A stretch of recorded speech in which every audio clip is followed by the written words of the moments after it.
አዚል ዙከርስ። ደራሲ አልታየ ገብረመድህን ብዙነህ። ተራኪ ደጀኔ ጥላሁን። አዚል ዙከርስ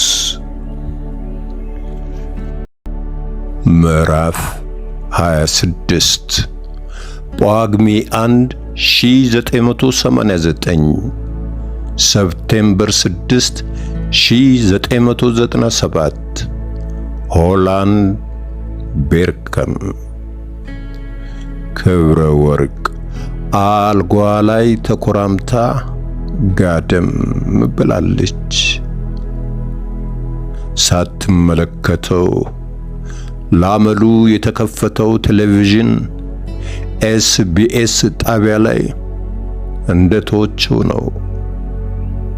በዕለቱ የሚከናወነውን የእንግሊዝ ንጉሣዊ ቤተሰብ አባል የልዕልት ዳያናን የቀብር ስነ ስርዓት ከንጋት ጀምሮ በቀጥታ በደች እየተሰራጨ ነበረ። በለንደን አውራ መንገዶች ላይ የተሰበሰበው ሰው የትየለሌ ነው። የጸሎት ፕሮግራሙ ከሚደረግበት ቤተ ክርስቲያን ደጅ የተደረደረው አበባ፣ የተኮለኮለው ሻማ፣ የተቆለለው ካርድ፣ የተከመረው አሻንጉሊት አይኗን ያዝ ለቀቅ እያደረገ ያስቆዝማታል። በአሁኑ ሰዓት ይህን የቀብር ስነ ስርዓት ከ2 ቢሊዮን ሕዝብ በላይ በመላው ዓለም ይከታተለዋል። 3 ሚሊዮን ሕዝብ ደግሞ በአካል ቦታው ላይ ተገኝቷል። ጆሮዋን አላምን ብላ ድምፁን በመጠኑ ጨመረችና ወደ ፈረንሳይ ጣቢያ ቀየረችው። ያንኑ ቁጥር ደገመላት። ከደጅ ችሎቷ በላይ በፈረንሳይኛዋ ይበልጥ ትተማመናለች። ማመን አልቻለችም። ደግሞ ወደ ቢቢሲ ለወጠችው። የሰማችውን የሕዝብ ብዛት ቁጥር ለሶስተኛ ጊዜ አረጋገጠች። ሕዝቡ በነቂስ ነቅሎ ነበር የወጣው። እንዳትክልት አይነቱን ምስኪን ስደተኛ ግን ዞሮ የሚያው የለም። በቁሙ ብቻ ሳይሆን ከሞተ በኋላም ያለ ኃጢአቱ አስከሬኑ ሳይቀር ይንገላታል። በወንድሟ ላይ የደረሰውን እያሰበች ከንፈሯን በሐዘንና ቁጭት መጠጠች። ልፋ ያለው በሬ ቆዳው ከበሮ እረፍ ያለው ነት ይሆናል። ቲቪው ላይ እንደገና ፈዘዘች። የዲያና አስከሬን ሳጥን ከፈኑ ቢጫ ጣል ባደረገበት የተዥጎረጎረ ሐር ጨርቅ ተጠቅልሏል። የተዥጎረጎረ ሐር ጨርቅ ተጠቅልሎ ከበላዩ የፈካ ነጭ አበባ ከብሮበታል። በፈረስ ሰረገላ ላይ ነግሶ መሰስ እያለ ይተማል። ገባር እንደሌለው ኩሩ ወራጅ ጅረት። ጋዜጠኞች ይጋፋሉ። ፎቶግራፍ አንሺዎች ይተራመሳሉ። ጸጥታ አስከባሪዎች ይርመሰመሳሉ። ሁኔታውን እንደገና ደግሞ መልሳ ከአትክልት አሟሟትና አስከሬን አሸኛኘት ጋር አነጻጸረችው። ሬሳው ወደ ኢትዮጵያ ከመላኩ በፊት በሆስፒታል ተንገላቷል። ምርመራ ክፍል ለቀናት የመክረሙ ሚስጥር አሁን ድረስ እየከነከናት ነው። ሆድ ዕቃውን ከፍተው የሚፈልጉትን የሰውነት ብልት ለቅመው ወስደውበታል የሚል ጥርጣሬ ሁሉ አላት። ማን ይጠይቃቸዋል?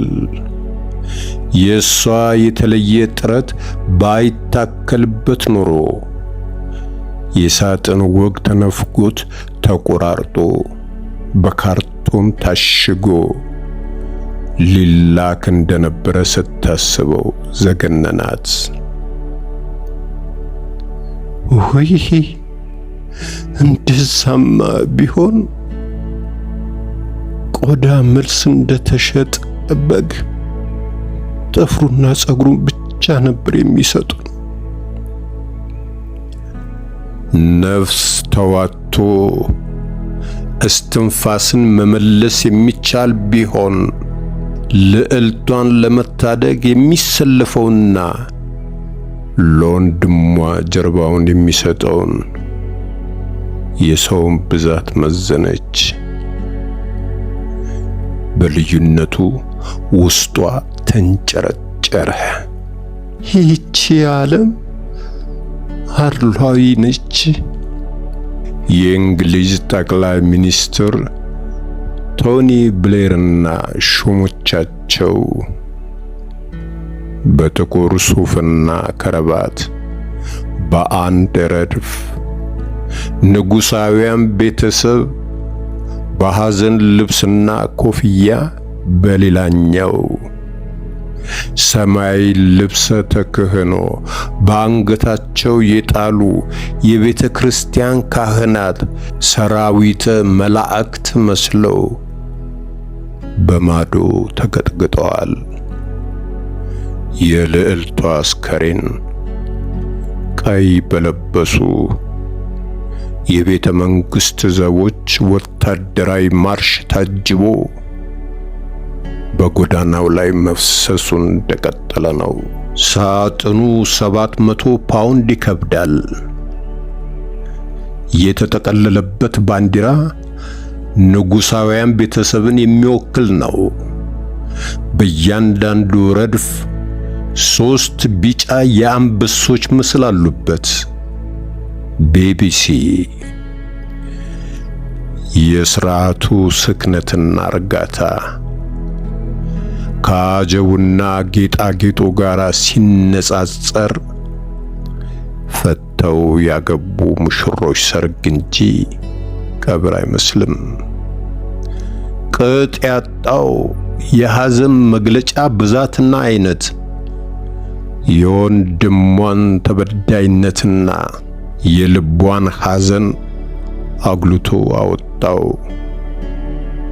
ቀስ በቀስ የቅናት መንፈስ ውስጧ እየሰረገ መጣ። አሁን ይህ ሁሉ ጀብ ምን ይባላል? ሳይታወቃት ልዕልቲቱን ጠመደቻት። እዚያው ሕዝብ ፊት 10 ጊዜ ቀስቅሳ 10 ብትገላት ወደደች። እሷ እስትንፋስ ያለው ቋሚ ሕያው ሆና በድን በሆነ ሬሳ የመቅናቷ ምክንያት ምን ይሆን? ከተጠናወታት ክፉ መንፈስና ስሜታዊነት መውጣት አለባት። የግራ እጇን መዳፍ ግንባሯ ላይ ጭና ትኩሳቷን ለካች። በስሜት ሐሳቧ ነበር የነደደው። ሰውነቷ አልጋልም። የሷ ያልሆነውን ይህን እንግዳ መንፈስ ለመሸሽ ጭንቅላቷን ነቅነቃና አራግፋ ከዚህ ሁሉ በላይስ ቢቀርብኝስ? እኔ የምን ቤት ነኝ? ጀርባዋን ለቴሌቪዥኑ ሰጥታ በሙሉ ጎኗ ተዘረች። ብዙም ሳይቆይ የመኝታ ክፍሏ መዝጊያ ተንኳኳ። የማህበራዊ ጉዳይ ሰራተኞች መልእክት ይዘውላት እንደመጡ ገምታ ሰውነቷን አፍታታ ተነስታ ከፈተች። በር ላይ ያጋጠማት ግን ሌላ ነበረ። ከዚህ በፊት ስሙንም ሰምታው መልኩንም አይታው የማታውቀው ሰው ሀበሻ በጠባቧ በር የሞላውን ግዙፍ ሰውነቱን በጥያቄ ተመለከተችው። ቢሰጥ ተረፈ እባላለሁ። እዚህ ክፍል መኖርሽን ሰምቼ ነው የመጣሁት። አይኑን በሩ አናት ላይ ወደ ተለጠፈው የክፍል ቁጥር 206 ላይ ያነጠረ ወደ ኋላው ለመመለስ ሲያፈገፍግ ራሷን አስተዋውቃ ጨብጣው ወደ ውስጥ እንዲገባ ጋበዘችው። የተዝረከረኩ የመድኃኒት ብልቃጦቿንና ወረቀቶቿን በክፍሏ ከነበረቻት አንዲት ወንበር ላይ አንስታ አስቀመጠችውና አልጋዋ ላይ ተመልሳ ሰፈረች። ገና አዲስ ተመድበህ ነው? ራሱን ባወንታ ነቀነቀና ሁለተኛ ቀኔ ነው። ስለኔ ማን ነው የነገረህ? ልቧ ዶክተሯን እየጠረጠረ ዶክተር አሎፍ ትላንት ክትባት ነበረኝ። የትውልድ ቦታዬ ኢትዮጵያ መሆኑን አይቶ አንዲት ያንተ ሀገር ዜጋ አለች ጠይቃት ብሎ የክፍል ቁጥርሽን ሰጠኝ ነው። ዶክተሯ ሀበሻ ከመሆኗ በቀር ሌላ ዝርዝር መረጃ እንደማይሰጠው እርግጠኛ ነበረች። ይህንንም ያደረገው ብቸኝነት እንዳይሰማትና ከደረሰባት ሐዘን እንድታገግም ይረዳታል ከሚል ቅን ልቦና መሆኑን ገምታ ደግነቱን በልቧ አደነቀችለት። ዶክተር አሎፍ ሲበዛ በጣም ጥሩ ሰው ነው። ስሜቷን ከእንግዷም መደበቅ አልቻለችም። በቅጥነትሽና ርዝመትሽ ሶማሌ መስለሽኝ የተሳሳትኩ መስሎኝ ከበር ልመለስ ነበረ። አንተ ብቻ አይደለህም፣ ብዙ ሰው ነው እንደዛ የሚለኝ። አረቦች እንዲያውም ሳይጠራጠሩ ነው በአረብኛ ሊያናግሩኝ የሚሞክሩት። የተናገረችውን የሰማት አይመስልም። አይኑም በመላጣ የራስ ቅሏ ላይና ጥቁር ቀሚሷ ላይ ያንጓለለ ምን ሆነሽ ነው ጥቁር የለበሽው? በትናንሹ ማቀምቀም የጀመረው ጸጉሯ የሐዘኗን ትኩስነት ይናገራል። ዶክተር አሎፍ ለምን እንደላከው የገባው አሁን ነው። እስከ ቁርጭምጭሚቷ የተንዠራገገውን የቀሚሷን ጠርዝ ሸረባ ውስጥ ጠጉሯን ሸፈነች። አልጋዋ ላይ የተንጠለጠለች እንጂ የተቀመጠች አትመስልም። የቅልጥሞቿ አጥንቶች በቀሚሷ ገጠዋል። ጥያቄውን ያልሰማ መስላ ቴሌቪዥኑ ላይ አተኮረች። ቢሰጥ ደግሞ ከልቡ ጠየቃት። ወንድሜ ሞቶብኝ ነው አለችው እንደማይተዋት ስታውቅ። ታላቅ ነው ታናሽሽ? እንዴት እንደሚያጽናናት ግራ ገብቶታል። መንታዬ ነበረ። የት? አገር ቤት ነው? አይደለም፣ እዚሁ ነው። አመላለሷ በጉዳዩ ብዙ ማውራትና መጠየቅ እንደማትፈልግ ይገልጻል። ቢሰጥ ግን አልተዋትም። ይበልጥ የማወቅ ጉጉት አደረበት። ሆላንድ? አዎ፣ እዚሁ ጣቢያ ውስጥ ከማለቷ አይኗ ወፍራም እንባ ሞላው። ኧረ እባክሽን እውነትሽን ነው? ምን ሆኖ? ሐዘንን ከመካፈል ባለፈ የመቆርቆር ርኅራኄ ፊቱን አኮማትሮ በጠንካራ ድምፅ ጠየቃት። ካልወጣሁ እያለ ከደረቷ ሊፈነቅላት የሚሞክረውን ሳግ ለማፈን እየታገለች ይቅር ይቅር ይቅር ይቅር። እጆቿን ጆሮቿ ላይ ደፍና ለብቻው እንደሚያወራ ሰው መስማት አያስፈልግም በሚል ምልክት ተንሾካሾከች። ይቅር ይቅር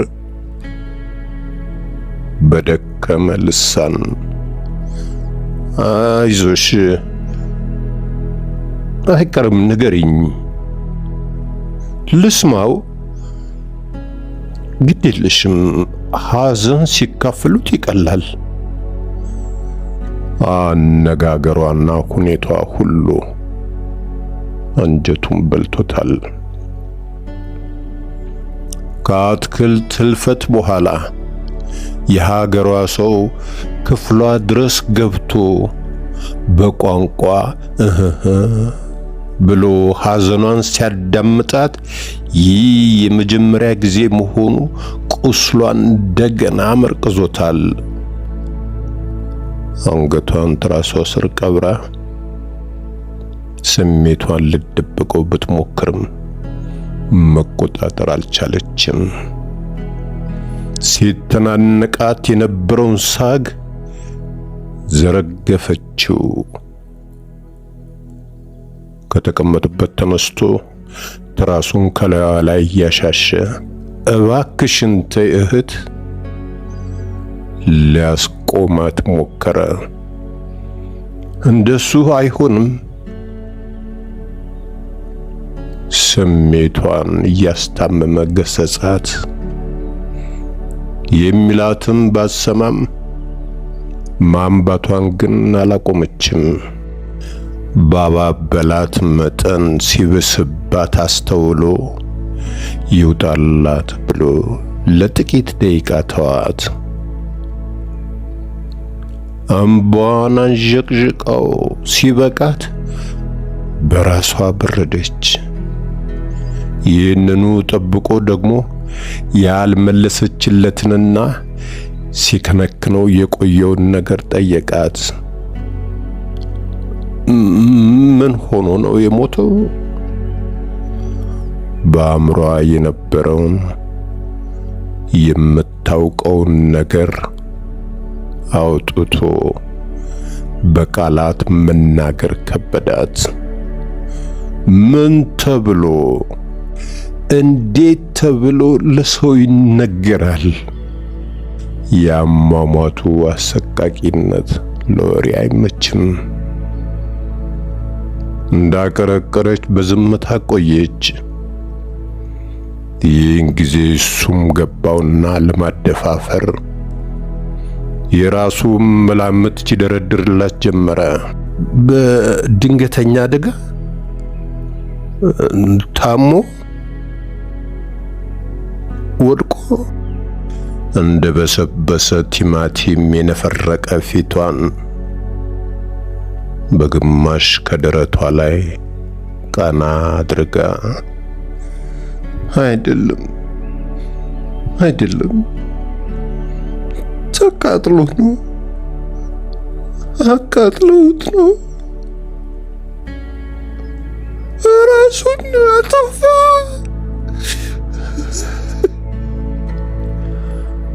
አፏን ከፍታ ጮኸች። ተቃጥሎ?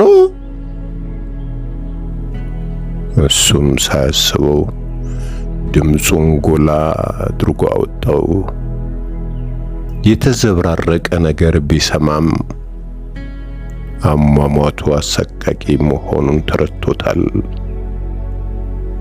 የቃጠሎው ምክንያት ምን እንደሆነ መጠየቅ አስፈላጊ አልመሰለውም። ክብረ ወርቅ የተናገረችውን ቃል ከሷ አፍ መልሳ ስትሰማ ቀድሞ ከሷ አንደበት ይወጣ አልመስልሽ አላት። ጥቂት ቃላትም መተንፈሷ በውስጧ መጠነኛ እፎይታ እንዲሰማት እያደረጋት ነበረ። ለቅሷን ሙሉ ለሙሉ አቁማ ማውራት ፈለገች። ነገር ግን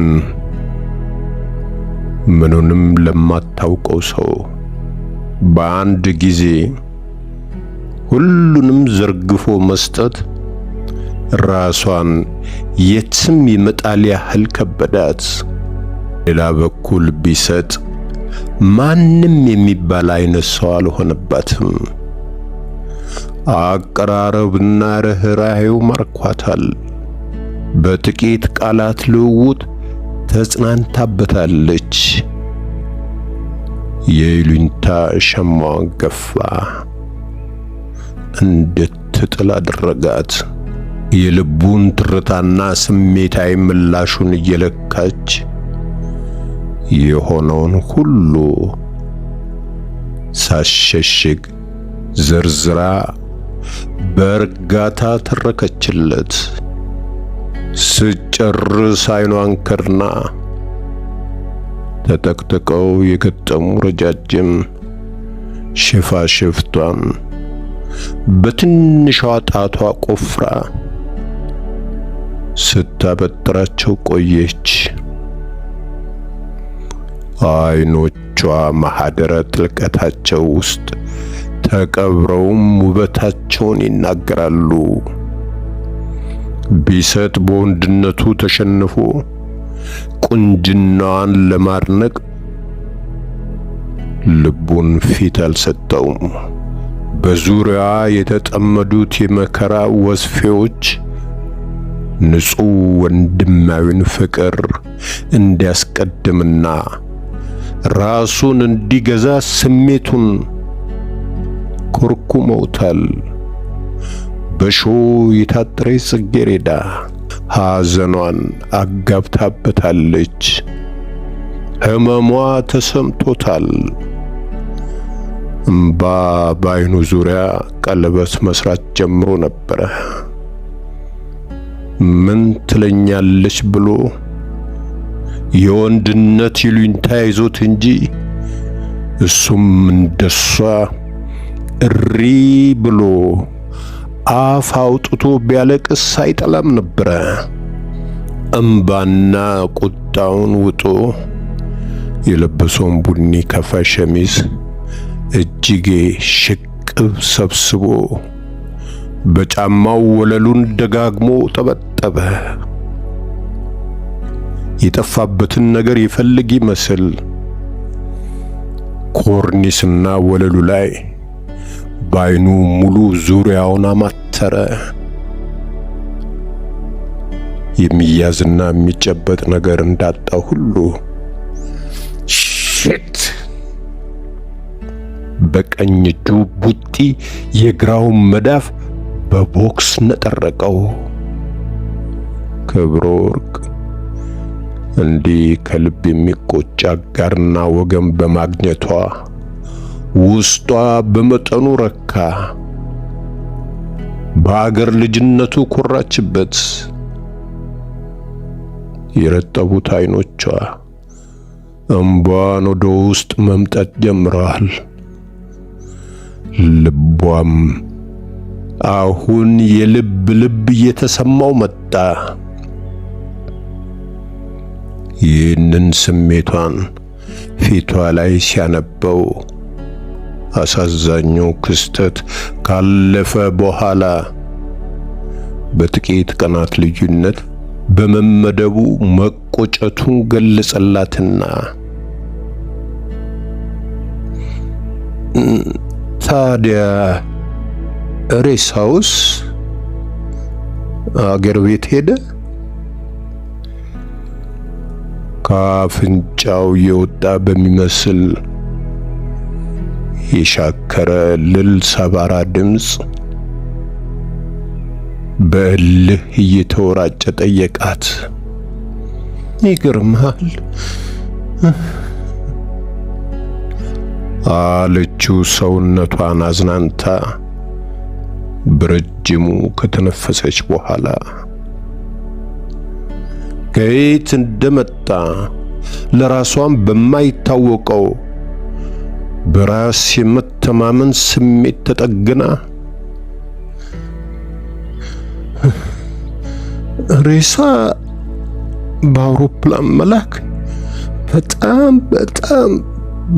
ውድ ነው። መጀመሪያ መንግስት ከፍሎ የሚልከው መስሎኝ ለጉዳያችን የፈጠርነውን የውሸት ኬስ ትቼ እውነተኛውን ማንነታችንን ማለትም የወላጆቻችን ትክክለኛ ስምና አድራሻ ነገርኳቸው። እዚህ አንድ ቬሮኒካ የምትባል ሶሻል ወርከር አለች። ጠቃጠቆ ፊት ያላት ክፉዋ ወፍራሟ ሴትዮ ነች። አቋረጣት። አውቃታል። እሷ ነበረች ጉዳዩን የያዘችው። መጀመሪያ ልክ እንደምትረዳኝ ሆና ሚስጥሬን ካስጎለጎለችኝ በኋላ የስደተኛን ሬሳ አሳፍሮ ወደ ትውልድ ሀገር መላክ የኔዘርላንድ ሕዝብ ግዴታና የመንግስት ኃላፊነት አይደለም ብላ ጠመመች። ትገርማለች አለ ቢሰጥ ነገሩ አናዶት። እኔ አልሰማ ብዬ እንጂ ታዲያ ወንድሜ ሁል ጊዜ ይህችን ሴትዮ ተጠንቀቂ፣ መርዝ ነች፣ አትመኛት እያለ እንደው ተውተኝ ነበረ። ስማችንን አወላግዳ ስጥራው ላርማት ስሞክር ጠፍቷት አይምስልሽ፣ አውቃ ሆን ብላ ነው። ጥላቻ ነው እንዲህ የሚያደርጋት። ሀገራችን አለመሆኑን እንድንረዳና ምቾት እንዳይሰማን ከምታደርግበት ዘዴዋ አንዱ ነው ይለኝ ነበረ። እውነቱን ነበረ። እኔንም ቤኔት ነበር ያለችኝ። ታያት በቃ እሷን የጀመርሽውን ጨርሽልኝ። የኢትዮጵያ አየር መንገድ አልተባበራችሁም ማለት ነው? አምስተርዳም ቀጥታ በራው ሁሉ ያላቸው እኮ መሰለኝ። አስተያየት በመስጠት መልክ ጠየቃት። ያስከሬኑን መጨረሻ ለማወቅ እንደጓጓ ነበረ። መች በሱ ሆነ ብለህ ነው? ለነገሩም አባታችን ፓይለት ነበረ።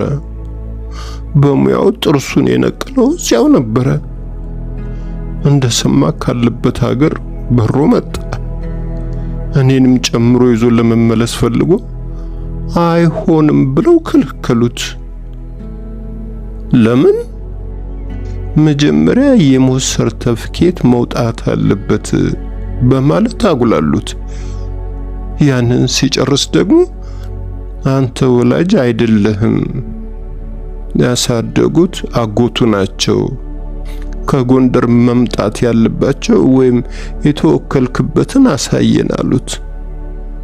ወረቀቱ ላይ በሰጠነውና እነሱ ራሳቸው ውሸት ነው ብሎ ባረጋገጡት የመጀመሪያ መረጃ መሰረት ማለት ነው።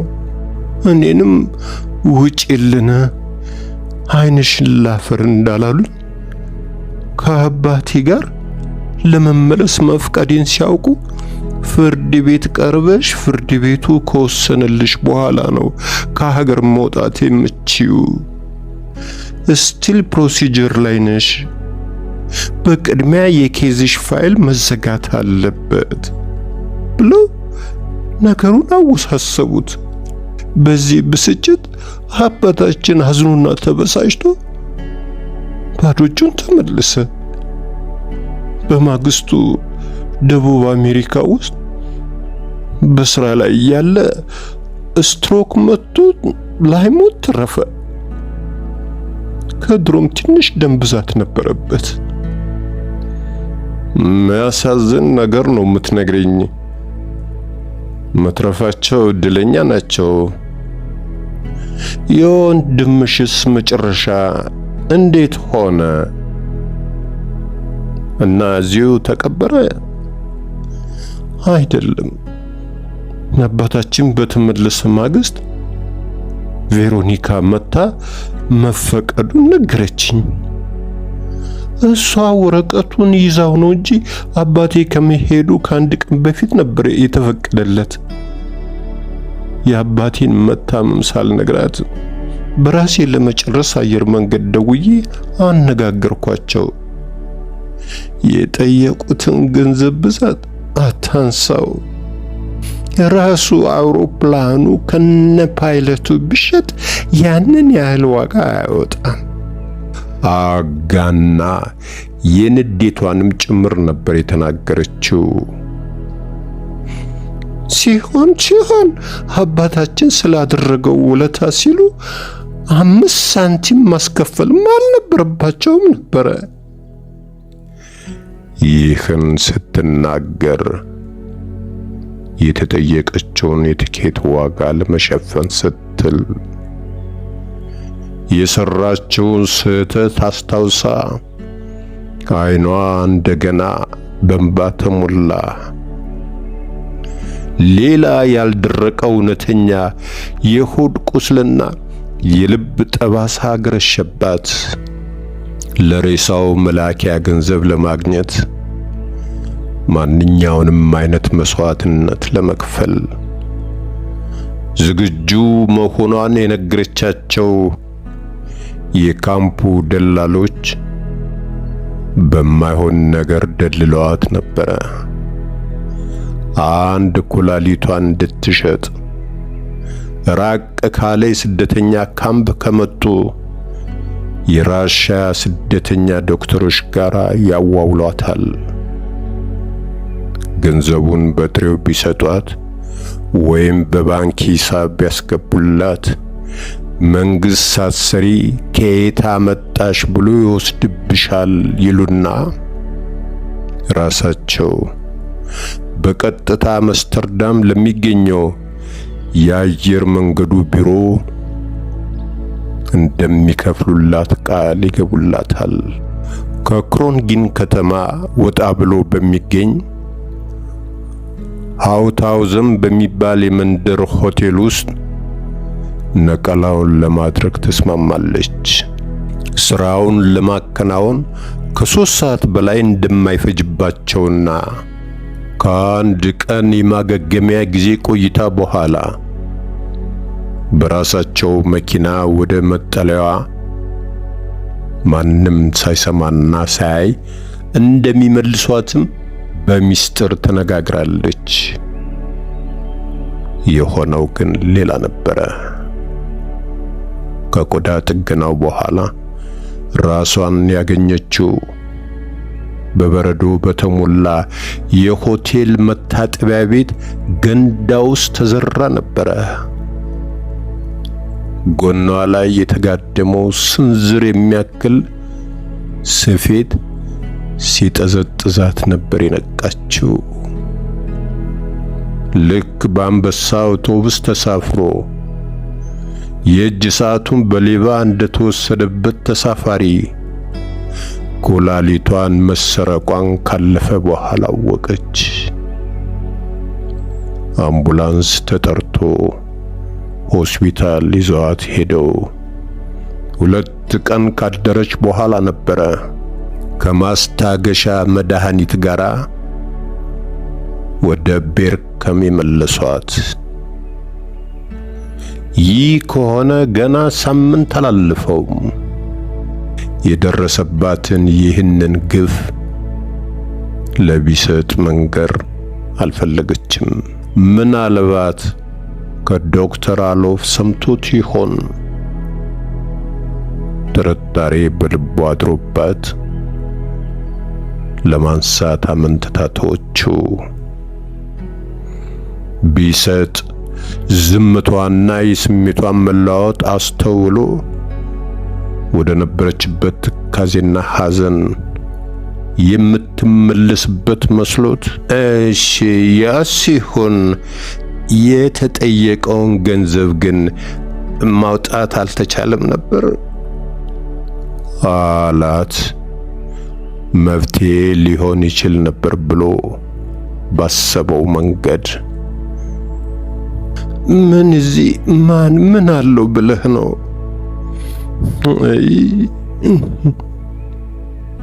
አንገቷን ሰበረች። ያለፈ ጉዳይ ቢሆንም ልክ እንደሷ የሱንም ልብ በወገኑ ላይ የጣለውን ተስፋ ልታስቆርጠው አልፈለገችም። ልክ የዛሬ ሳምንት ቅዳሜ በዴንሃንግ ከተማ በቤተ ክርስቲያን የመሰናበቻ የጸሎት ፕሮግራም ተዘጋጅቶለት ነበረ። የተሰበሰበው ሀበሻ ብዛት ለቁጥር ያታክታል። ይህንን ያህል ኢትዮጵያዊ ሆላንድ ውስጥ ይኖራል ብላ አስባ አታውቅም። በሆላንድ ታሪክ የመጀመሪያና ትልቁ የሀበሻ ስብስብ ሳይሆን አይቀርም። የሰው ነጭ ያየችበት ነበረ።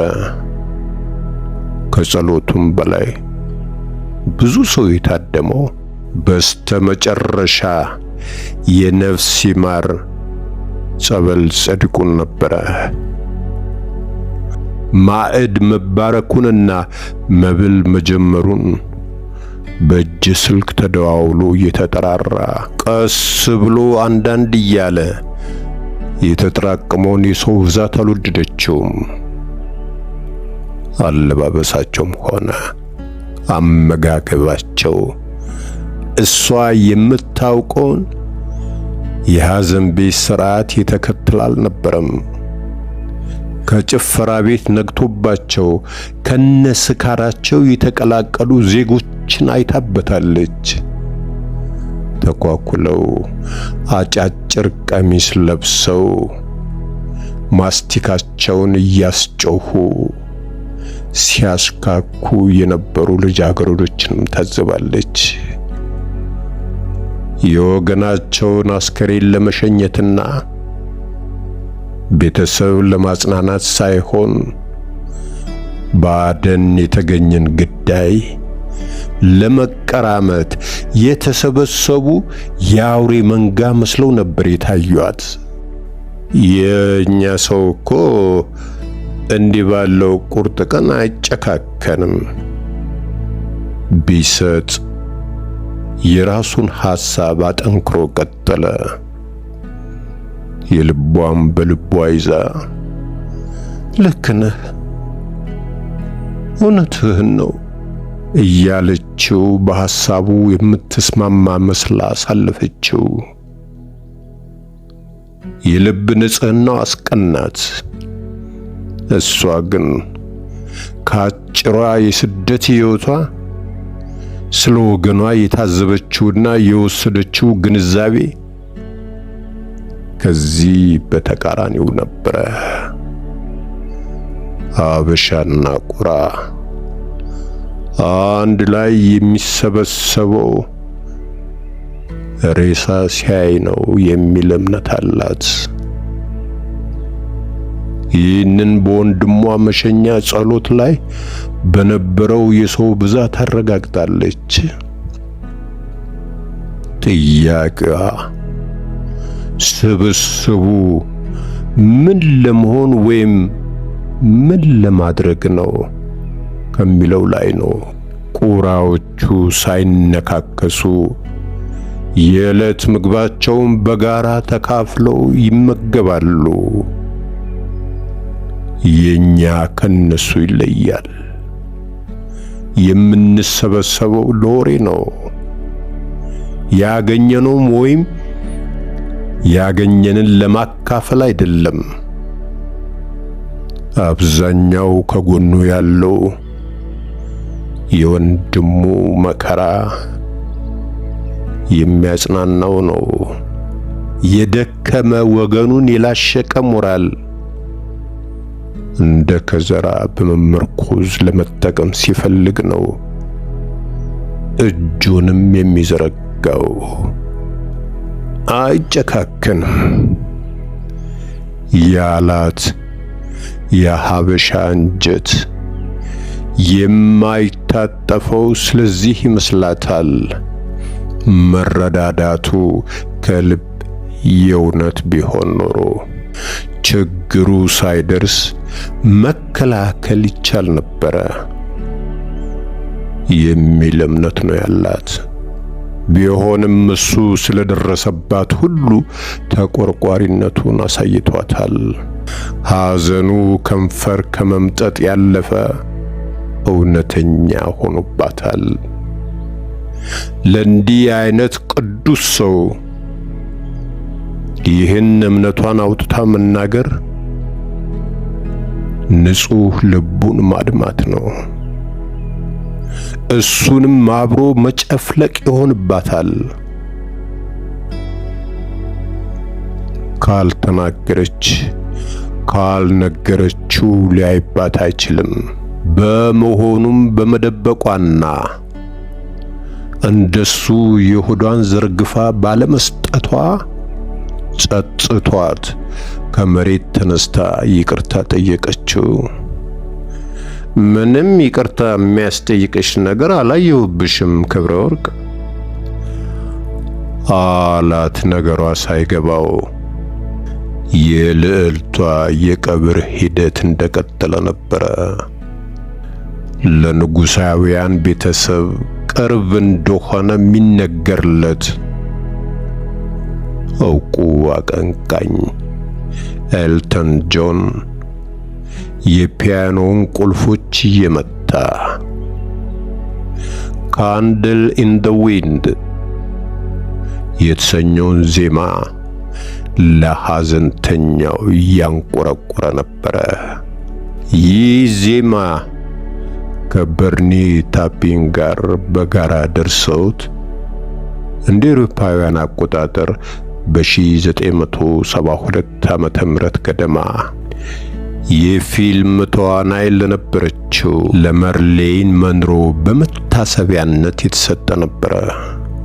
አሁን መጠነኛ ማሻሻያ በማድረግ ነው ዜማውን እንደገና ተጫውቶ ለዲያና በስጦታ ያበረከተላት። ክብረ ወርቅ ይህንን በጨረፍታ ከዘጋቢው ስትሰማ ስሜቷን የሆነ ነገር ቆንጠጥ አደረጋት።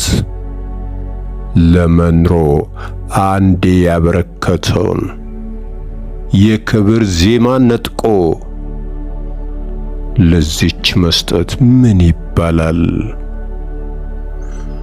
በዜማው ርዕስ የተማረከው ልቧ አርቲስቱን መውቀስ ጀመረ።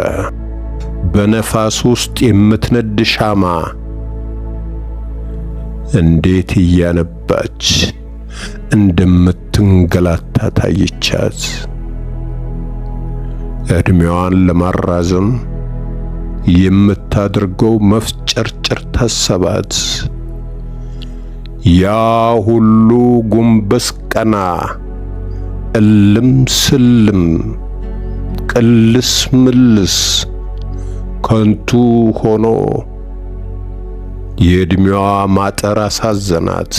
ግጥሙ ከሁለቱም ግለሰቦች ሕይወት ጋር አልሄድልሽ አላት።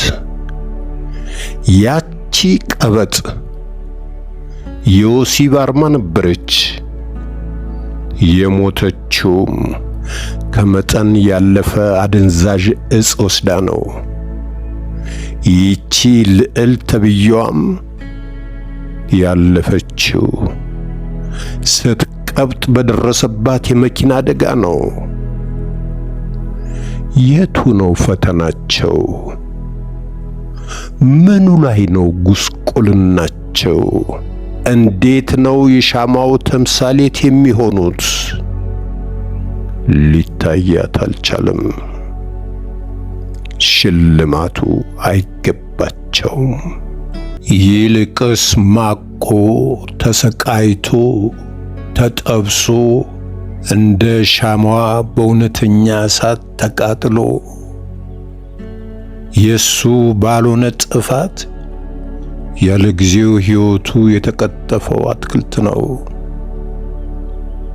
የዜማውን መታሰቢያነት ከሁለቱም ነጥቃ በመንፈስ ለወንድሟ ሸለመችው። ሰሞኑን ለመታሰቢያ የገጠመቻትን ግጥም ቃል በቃል አስታውሳ ከኤልተን ጆን የዜማ ስልት ጋር በቁዘማ እየቀመረች ውስጧን በሐሴት ተረሰረሰችው። ዘር አመንጭተ ከጎኔ የበቀልክ በረከት ሲሳዬ እኔነቴ ነበርክ። ንፋሱ አይንፈስ ወፎቹም አይለፉ፣ ከዋክብት ረግፈው ስምህን ይጻፉ። ማዕበል ይነሳ ሰማዩም ይታረስ፣ ባህሩም ይነደል ውቅያኖስ ይፍሰስ። ገደሉ ይደርመስ አቀበቱም ይማስ፣ ምድሪቱም ትንቀጥቀጥ ካስሟ ይበጠስ። መጋረጃው ይፍረስ ሰላሟ ይታመስ፣ ጨረቋም ትንጠፍ ጀንበሪቱም ትጥለቅ። እንደገና ብቀል አትክልት አትድረቅ። ልዋብ ላጊጥብህ አርገኝ የክብር ወርቅ። ቢሰጥ በሚታየው ነገር እንደ ተሰረቀሽ ገብቶታል። የረባ ምላሽ አልሰጠችውም። ከወንበሩ ነቅነቅ ሲል ፊቷን ወደሱ መለሰች። ከዛ ምን ሆነ? ለሶስተኛ ጊዜ ጥያቄውን አለዝቦ አቅርቦ አባነናት። ከዛማ ብላ በረጅሙ ተንፍሳ የራሱን ቃል ደገመችለት። በመሃል መጥፋቷ አልታወቃትም ነበረ።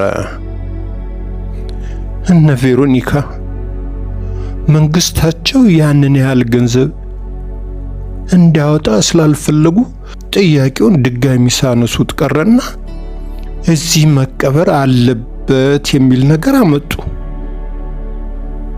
በጭራሽ እንደማይሆን ነገርኳቸው። በኋላ ቬሮኒካ ምን እንዳለች ታውቃለህ? አለችው ፊቷን ከስክሳ። የምትነግረውን ሳይሆን የጉርሻ እጅ እንደተሰነዘረለት አፉን በሰፊው ከፍቶ ደቾች ሲበዛ የመጨረሻ ገብጋባ ፍጥሮች ናቸው። እንግሊዞች ይባላሉ እንጂ እነዚህ ይብሳሉ። እንደነኚህ የሚሆን የለም። ከስግብግብነትም ያለፈ አውሪነት አለባቸው። በተለይ እሷ ከሰው አልተፈጠረችም። ቬሮኒካ መጽሐፍ ቅዱስ ላይ ኢየሱስ ክርስቶስ ሲያለቅስ እንባውን ያበሰችለትና ማረቧን የሰጠችው ደግ ሴት ነበረች። ይህቺ አርዮስ ነች። ቬሮኒካ አባቷ ይጥፋ። ምን ብላሽ ነው? ክፉኛ እንዳናደደቻት ቢረዳም ሀተቷን የሚሰማበት ትዕግስት አልነበረውም። ሬሳውን ለምን ቆራርጠና ከታትፈን አሽገን ከዕቃ ጋር በካርጎ አልከውም? ምናልባት 2 ወይም 3 ካርቶን ቢያስወጣን ነው። ይህ አሁን ከተባለው ዋጋ ወደ 80 ከመቶ ቅናሽ ያመጣል ብላ ሐሳብ አቀረበች። ምን ሲደረግ ብዬ ጮኩባት። አቤት የዛን ዕለት እንዴት እንዳበሸቀችኝ! እንደ እብድ ነበር ያደረገኝ። አንቄ ልገላት ምንም ያህል አልቀረኝም ነበር። ሁኔታው አሁን የሆነ ያህል አንቀጠቀጣት። ቢሰጥ በሰማው ነገር ደንግጦ ደርቆ ቀረ። እንዴ እንዲህም አይነት ነገር አለ? ሰው ከሞቀ የእናት አባቱ ቤት በሀገር ሰላም በደህና ወጥቶ አንድ ቀን እኔም አልፎልኝ ለቤተሰቦቼም ተርፌ ሀገሬ በክብር እገባለሁ ብሎ ሲያስብ እንደ ቅርጫ ስጋ ሰውነቱ ተከታትፎ መላክ። ጥርሱን አፋጨ። ደም ስሮቹ ግንባሩ ላይ አባበጡ። ክብረ ወርቅ የቢሰጠለው ሳታስተውል ልቦኗ በአሊታን ጆን ጦም ዜማ እንደተሰረቀ ከግለቷ እየቀነሰች ንግግሯን ቀጠለች። የሚሰራው ስራ በጣም ያሳዝናል። ቆራርጦ መላኩ እንደማያዋጣ ስታውቅ ኋላ ቆየችና በዋጋም ደረጃ ምንም የማያስከፍለን የተሻለ አማራጭ አግኝቻለሁ ብላ አዲስ ሐሳብ አመጣች። ደሞ ምን? በቀኝ እጁ ጣቶች የቀኝ ጉንጮቹን ዳገት ተመርኩዞ በፍርሃት ጠየቃት። ክፍሏ ሲገባ የነበረው የወንድነት ወኔው ሲኮማሸሽ ከገጽታው ላይ ይነበባል። የሰማው ነገር ጥፊ እንደቀመሰ ሰው ጆሮውን ጭው አድርጎታል።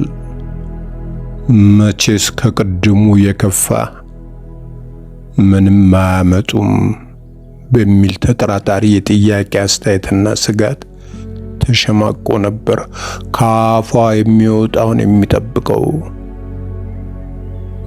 ስብር ማለቱንና ገና ሌላ ልትጨምርለት መሆኑን አስባ አዘነችለት። አውቃለሁ፣ ያማል፣ ለጆሮም ይሰቀጥጣል። እኔም ራሴ ሳውራው ይቀፈኛል። መርፌ እንደሚወጋ ሕፃን አስቀድማ አባበለችውና ይገርማል፣ ሬሳውን ማቃጠል ፈለገች ስትል አከለችበት።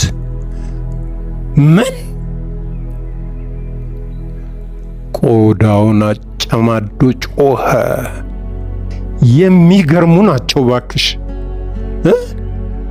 የሰማው እውነት መሆኑን ከሷ ሌላ ማረጋገጫ እንደሚፈልግ ግራና ቀኝ እየቃኘ ጠበቀ።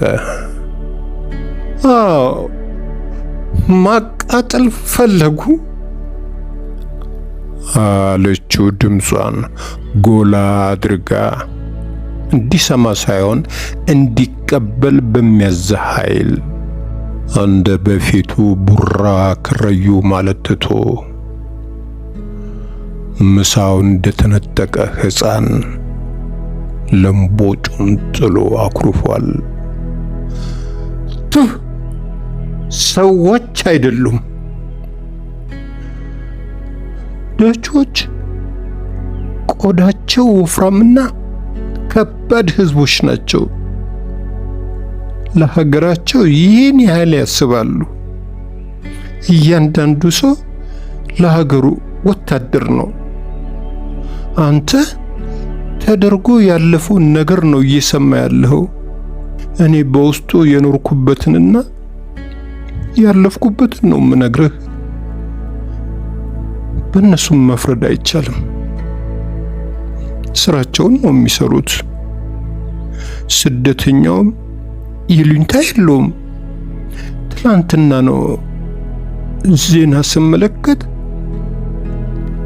ኖርዝ አፍሪካን ያቋረጡ 2000 ስደተኞች ስፔን ላይ ተይዘው ሲጠየቁ የመጨረሻ መድረሻቸው እንዲሆን የሚፈልጉት ሀገር ሆላንድ ነበረ። አዲስ ትመስላለህ። ስለ ራሱ ጠየቀችው። ለአውሮፓ አዲስ ነኝ። ከሀገር ከወጣው ግን ብዙ ዓመት አልፎኛል። የት ነበርክ? ኩባ። ግራ ገብቷት ስትኮሳተር፣ አንቺ በጣም ሕፃን ትሆኛለሽ። መንግስቱ ኃይለ ማርያም የሚሊሺያ ልጆችን ለማስተማር ወደ ኩባ ሲልክ የምትለኝ ነገር ምንም ትዝ አይለኝም። ቆይቷል። እኔ ራሴ በጣም ልጅ ነበርኩ። ባልሳሳት 4ኛ ክፍል ነበርኩ። ልብሱን ዘልቃ ቆዳውን ሰርስራ ውስጡም በደንብ ፈትሾ የማወቅ ጉጉት አደረባት። ስለ ራሱ ከስሙ በቀር ሌላ የነገራት ምንም ነገር የለም። ኩባ እንደነበር የተነፈሰውም ጠይቃው ነው። ክፍሏ ከገባ ጀምሮ የሷን ብሶት ብቻ ነበር ያዳምጥ የነበረው። እንደ አዲስ ስደተኝነቱ እሱም ሊዘረግፈው የሚፈልገው ብሶት ይኖረዋል። ስደት ላይ ሁሉም ሆደ ባሻ ነው። እሱ ግን ውጦታል። አንዲት ነገር አውጥቶ አልተነፈሰም። ቅድሚያ የሰጠው ለማያውቀው ሰው ብሶት ነበረ። ደግማ በሆዷ አደነቀችው።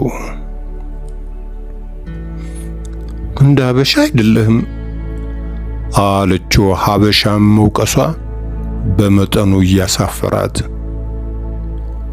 ሀበሻ እንዴት ነው? ያህያ ጎራዳ የሰው ደና የለውም ሲባል አልሰማህም?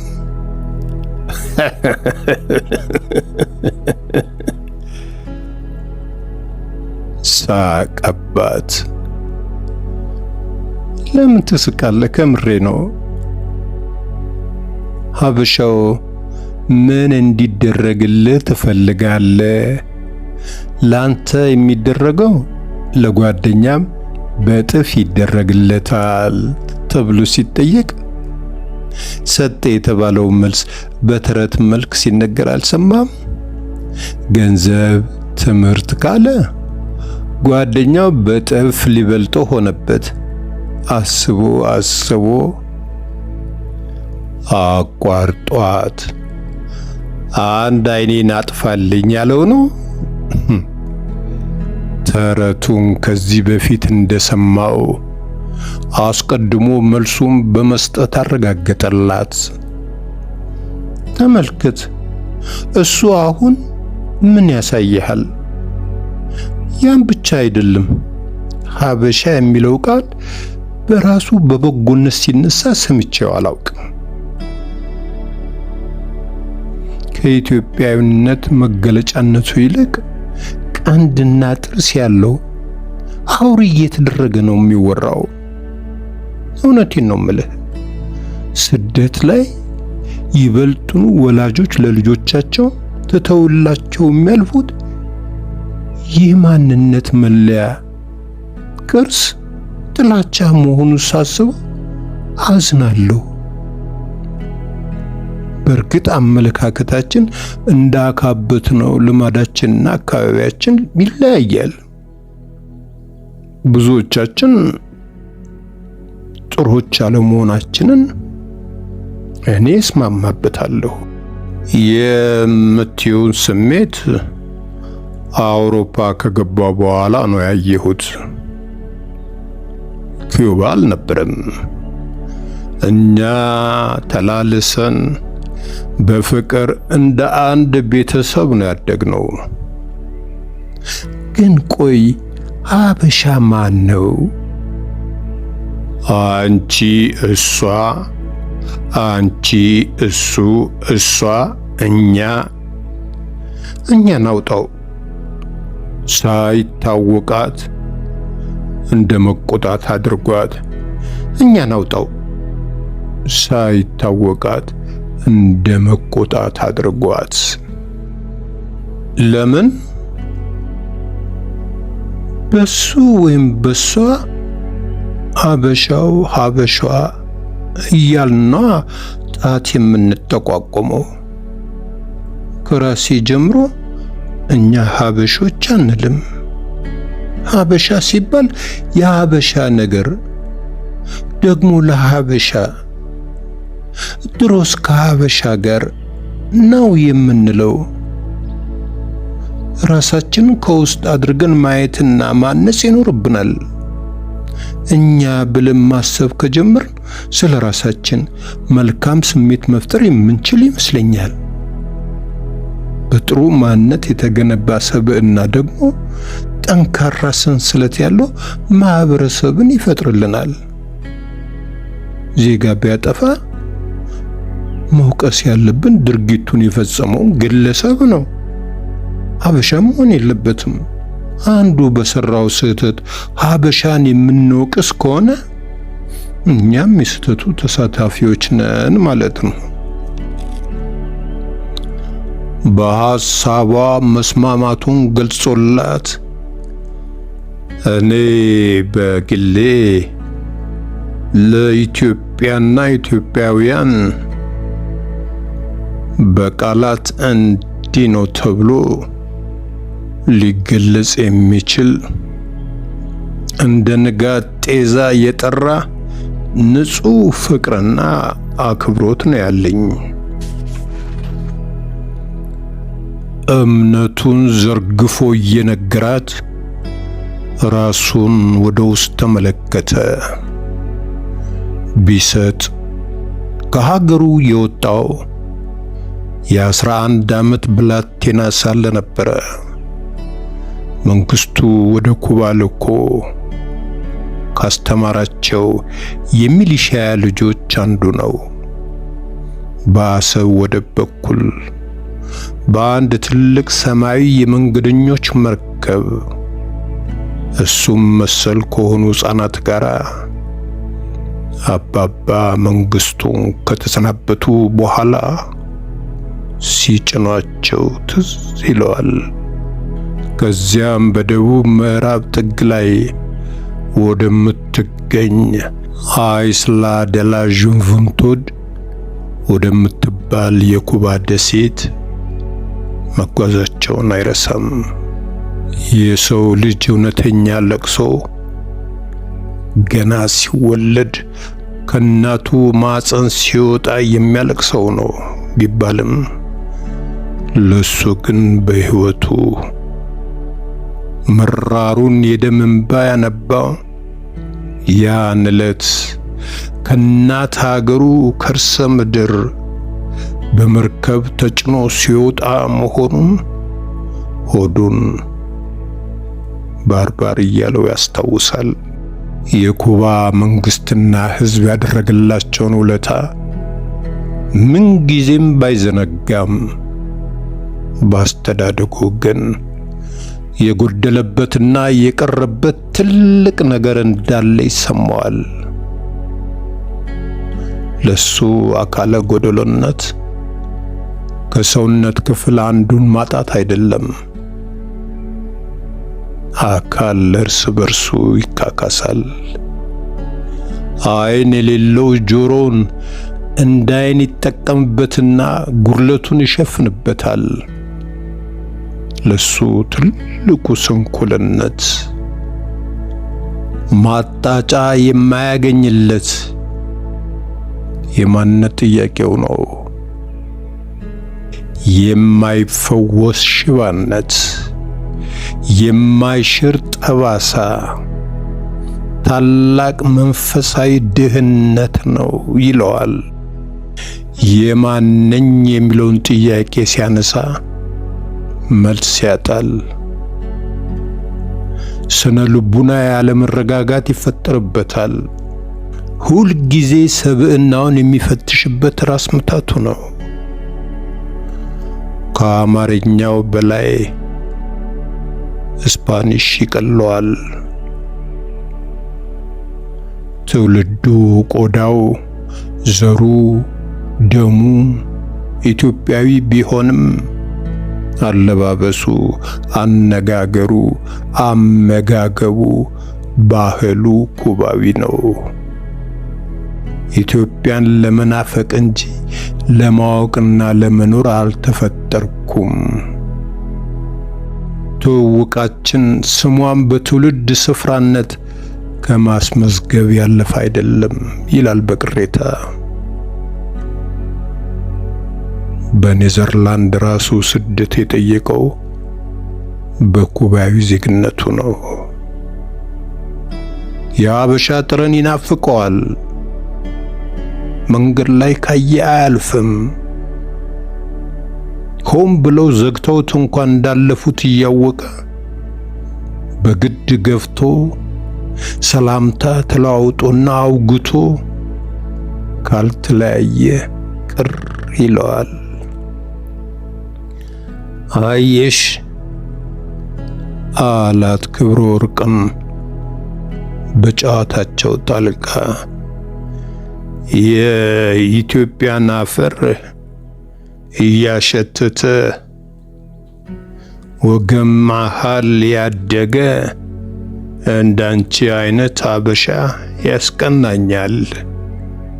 ከእናንተ ጋር መጫወት ለኔ ኢትዮጵያን የማግኘት ያህል ነው። ልጅነቴን የማይባችሁ መስታወቴ፣ ማንነቴን ገልጬ የማነብባችሁ መጽሐፌ ናቸው። ከዛም በላይ ትህትናና ደግነቱ በድሎ የሚክስ እንጂ የበጎ አመለካከቱ ስሜት ነጸብራቅ ብቻ አይመስልም። ስለ ሀበሻ ያለው ደግ አመለካከት አስደንቋት ፈዘዘችበት። እንደሱ ለማሰብ አትችልም። እንደ ወንጌል ተምራበት ራሷን መቀየር ብትችል ትወዳለች።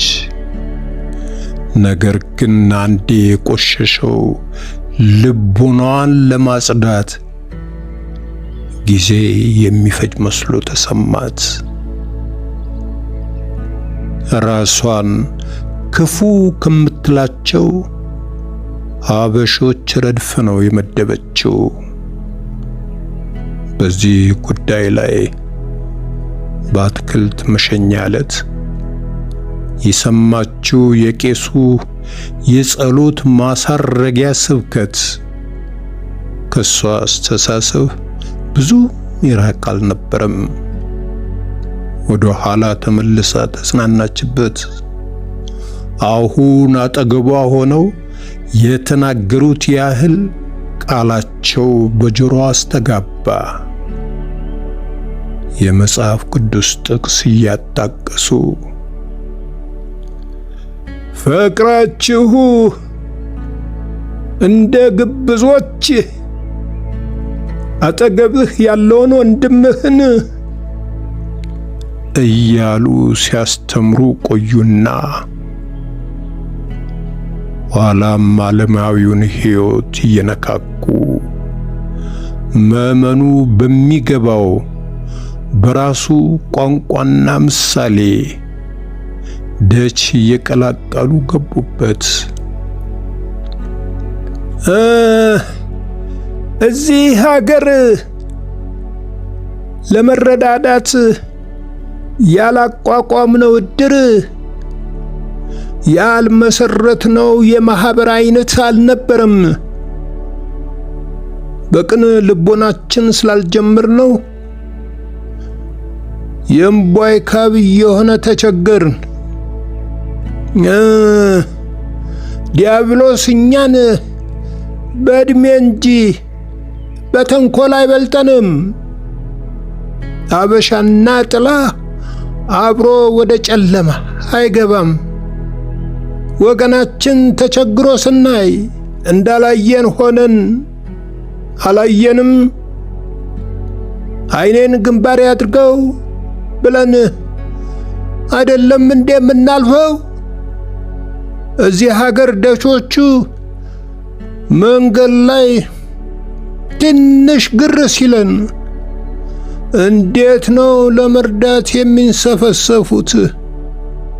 ማኪክ ያ ሄልፕ ባክህ ምን ልርዳ ብለው አይደል ስራችን የሚለጠፉት? እኛስ ታዲያ ለገዛ ወገናችን ለምንድነው የማንመቸው? ሆላንድ የምንገኝ ሀበሾች ሆላንዴ ነን። ሆያ ሆያችን የአንድ ሳምንት ነች። ሆላንዴ ነን። ሆላንዴ ሆላንድ። ክብረ ወርቅ ከዚያን ጊዜ ጀምሮ ሆላንዴን በወግ ማጣፈጫነት አልረሳቻትም። እውነታቸውን ነው። ምን ሲያደርጉ አስበው አገኙት? አይ ቀሲስ ከፍ ያድርጎት። ሆላንድ እውነትም ሆላንዴ ቃላቸውን ደግማ በህሊናዋ ጮኻ ስለ ግኝታቸው በልቧ መረቀቻቸው። አይኗን ወደ ቴሌቪዥኑ ልካ ሐሳቧን ለመሰብሰብ እየሞከረች ቢሰጥ እንዲያወራ ጋበዘችው። ተጫወት፣ ዝም አልክ አለችው ራሷ እየፈዘዘች። አስተያየቷ የአክብሮትና የምስጋና በመሆኑ በሌላ አልተረጎመባትም። ሴቶች የሚፈልጉትን ወንድ እንዴት አድርገው በዓይናቸው ማሳጅ እንደሚሰጡ ከኪውባ ልጃገረዶች ያውቃል። ይሄኛው በእጅጉ ከዚያ ይለያል። አንቺ ነሽ ዝም ያልሽው። በመሃል ስለ ሀበሻ ተፈላሰፍንና ከርዕሳችን ወጣን። መጨረሻውን ትነግሪኛለሽ እያልኩ እየጠበቅኩ ነበረ። እሱም የሷን ያህል ባይመሰጥበትም ከቴሌቪዥኑ ላይ አይኑን አልነቀለም ነበረ። ክብረ ወርቅ ቀጥለች። ልክ ነው እናለ ቬሮኒካ ምን ችግር አለው? እሱም ራሱ ቢሆን መሞት የፈለገው በሳት ነበረ።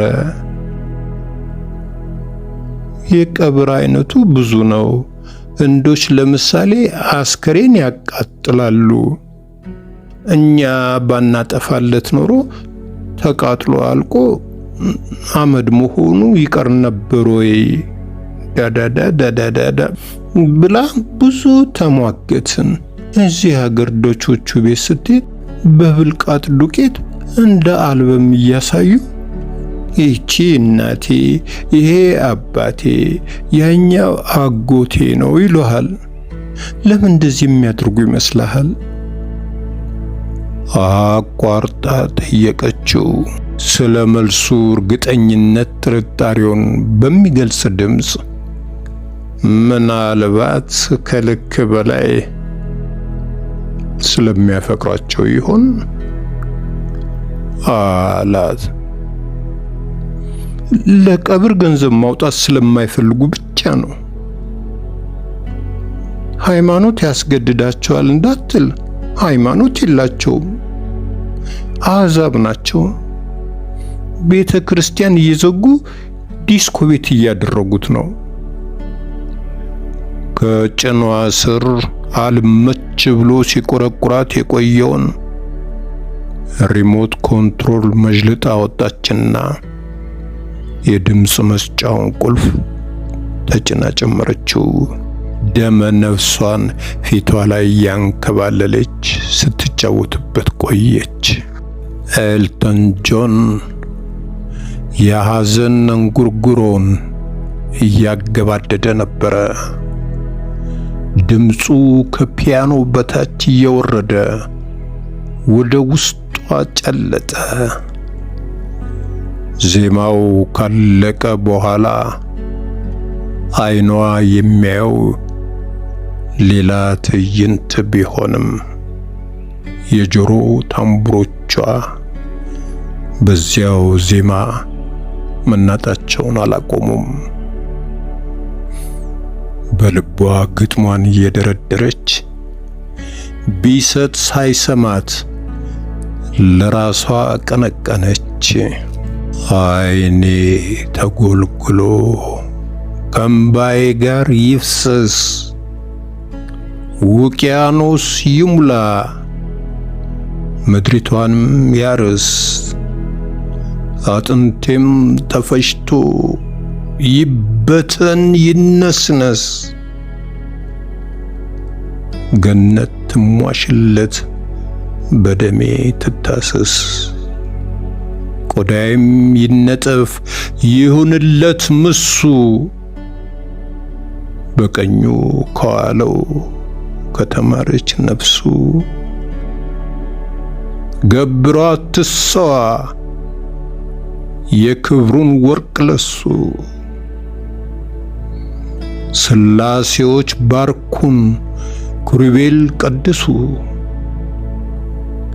አምላክ ይቅር በለው ይሻርለት ክሱ። ነፍሴን ተቀበላት ትሁንለት ዋሱ። የነዚህ ደግሞ አላት በምታየው ነገር የተመሰጠች መስሎት። የቱ ያመለጣትን ለመከታተል እየሞከረች። ቴሌቪዥኑ የሕዝቡን ስሜት ነበረ እየተከታተለ የሚያሳየው። ሙሉ የለንደን ሕዝብ ጥቁር የለበሰ ነው የሚመስለው። ያልተከዘና የማያለቅስ አልነበረም። እየፈሰሰ ያለው እንባ ቢጠራቀም ውቅያኖስ ይሞላል። እይቷ ከመቅጽበት ወደ ትዝብትና ንቀት ተቀይሮ መቅበር አይደለም ሬሷን እሽሩሩ ብሎ ማስተኛት ነው የያዙት። የምን ማንቀባረር ነው? በቃት። ሕይወቷ ሙሉ ተንደላቃ ነው የኖረችው። ለምን አይቀብሯትም? ሴትዮዋ እኮ ሞታለች፣ አትመለስም። ለምን አያሳርፏትም? በጣም ተንዛዛ። ሐሳቧን ደገፈላት። ጆሮውንም አይኑንም ለቲቪው የሰጠው አለፍላጎቱ ነበረ። ከመሞቷ በፊት አውሮፓን ከረገጠ ቀን ጀምሮ ሚዲያው ስለ ዲያና ሲያደነቁረው ነው የቆየው። በተለይ ቢቢሲ የግል ጣቢያዋ እስኪመስለው ድረስ የዜና መክፈቻና ማሳረጊያ ነበር የሚያደርጋት። ስለሷ መስማት እጅ ብሎታል። በሕይወት ዘመኗ የፈጠረችው ይኸው ጫና ከህልፈቷም በኋላ ሚዲያውን እንዲህ ደፍጥጦ መያዙ አስገርሞታል። የፕሬስ አጠቃቀም ጥበብ የገባት የፎቶግራፍና የታይታ ብልጥ ልዕልት ይላታል። ዜና እረፍቷ ከተሰማ በኋላ ይኸው 24 ሰዓት ዶኩመንተሪውን፣ ዜናውን፣ ዘገባውን፣ ማስታወቂያውን ሁሉ ተቆጣጥረዋለች። በልዕልቷ የተናደደበት ምክንያት ከክብረ ወርቅ በእጅጉ ይለያል። የክብረ ወርቅ ከወንድሟ ሐዘንና ብስጭት የፈለቀ የተበዳይነት ስሜት የፈጠረው ጭፍን ቅናት ነው። የእሱ ግን ከተቆርቋሪነት የመነጨ ባዶ እልህ ነበረ። ለራሷ ለልዕልቷም ጭምር የበጎ አድራጎት ተምሳሌትና የሰላም መልእክተኛ የሆኑት የምድራችን ደግ ሴት ማዘር ቴሬሳ በትላንትናው ዕለት ማረፋቸውን በጨረፍታ CNN ላይ ተመልክቷል። በቂ ሽፋን አለማግኘቱ አበሳጭቶታል። እንዲያውም የማዘር ቴሬሳ ምግባር አሳንሶ የልዕልቷን አጉልቶ በንጽጽር ለማሳየት ሁሉ ተሞክሯል። የመኖክሲዋን ቅዱስ ተግባር ጋርዳባቸዋለች። የሞቱበት ቀን ከመቀራረቡ ውጪ ሌላ የሚያመሳስላቸውን ነገር ሊያገኝባቸው አልቻለም። እንደ ቁመታቸው ምግባራቸውም ላይና ታች ሆኖ ነው የታየው። ማዘር ቴሬሳን የሚያውቃቸው የደሃና የድህነት ወዳጅ ሆነው ነው። ኩባን በጎበኙበት ወቅት የመኝታ ክፍላቸው ድረስ ሄደው ጠይቀዋቸዋል። አንገቱ ላይ ያንጠለጠላት መስቀል ከሳቸው በስጦታ ያገኘው ነው። ዳንን ደግሞ የሚያውቃት በቱጃርነቷና አፍቃሪ ካሜራ መሆኗን ነው። ለዚህ ሚዲያው ሳይሆን ተፈጥሮ እንደየድርሻቸው ዋጋቸውን ከፍሏቸዋል። ለዚህም አባባሉ ማረጋገጫ የአሟሟታቸውን አይነትና የዕድሜያቸውን ልዩነት በዋቢነት ያነሳል። እሳቸው የእሷን 3 እጥፍ የሚጠጋ ዘመን ኖረውና ዕድሜ ጠግበው ሳይሰቃዩ በሰላም ነው ያሸለቡት። እሷ ግን በ30ዎቹ አጋማሽ ነው የተቀጠፈችው። ለዚያውም በአሰቃቂ የመኪና አደጋ። የሥጋውን እያየን ነው። በነፍስስ ማን የላቀ ዋጋ ይቀበል ይሆን? የገነት በርስ ለማን ይሆን ቀድሞ የተከፈተው? ለቅድስቷ ወይስ ለልዕልቷ? በልቡ ዘበተ። ያቸውማ ለመቃብር ይሳሱ ነው የሚመስሉት። ክብረ ወርቅ በተሯ ቴሌቪዥን ላይ እንዲያተኩር ጋበዘችው። እንደ ቅንጥብጣቢ ስጋ ቆራርጠን እንካፈላት እንዳይሉም ብቻ። ከዚህ ሁሉ አድርቀው በመስተዋት ውስጥ ሙዚየም ቢያስቀምጧት ይሻላቸው ነበር። ጥላቿ መልሶ አገረሸባት። ሉሲ ጎን ቦታ እንፈቅድላቸዋለን ብሎ ሐሳቧን በቀልድ አጠናክሮላት ትከሻውን አራግፎ እሷን ተያት። ነፍሷን ለሚዲያ የሸጠች የቢቢሲ አሻንጉሊት ናት። ከፎቶግራፍ አንሺዎች ስትሸሽ በደረሰባት አሰቃቂ የመኪና አደጋ ሕይወቷ ማለፉን መስማቱን አስታውሶ ሚዲያ ነሳት፣ ሚዲያ ገደላት። ይልቅስ ስለወንድምሽ ቀጥይ። በመጨረሻ እንዴት አደረጋችሁ? ልቡ ውስጥ ተሰንቅሮበት ወደ ቀረው የከነከነው ጉዳይ ተመለሰ። ለእናታችን መርዶ ተነግሯት እሷ ከአዲስ አበባ ለቲኬት ከፍላ ከዚህም ለሚጭኑት ገንዘብ ከፍላ ለሀገሩ አፈር በቃ። ሐሙስ ዕለት ሄደ። ትላንት አርብ ተቀበረ። እናቷን ስታነሳ ከአትክልት ጋር ሆና ያደረጉት የመጨረሻ የስልክ ንግግር ታውሷት በልቧ ጨካኝ አረመኔ አለቻቸው። አባትሽስ ተሽሏቸው ቀበሩ? ትላንት ከቀብር መልስ እቤት እንደገቡ ደውላልኝ ነበረ። አለመቻሉን ነው የነገረችኝ። ማናት እሷ? አብብዬ። እናታችን ማለት እንደከበዳት ገብቶት ለማረጋገጥ ማለትም እናታችሁ? እናቴ አይደለችም። እኔ እንዲህ አይነት ኢትዮጵያዊት እናት አላውቅም።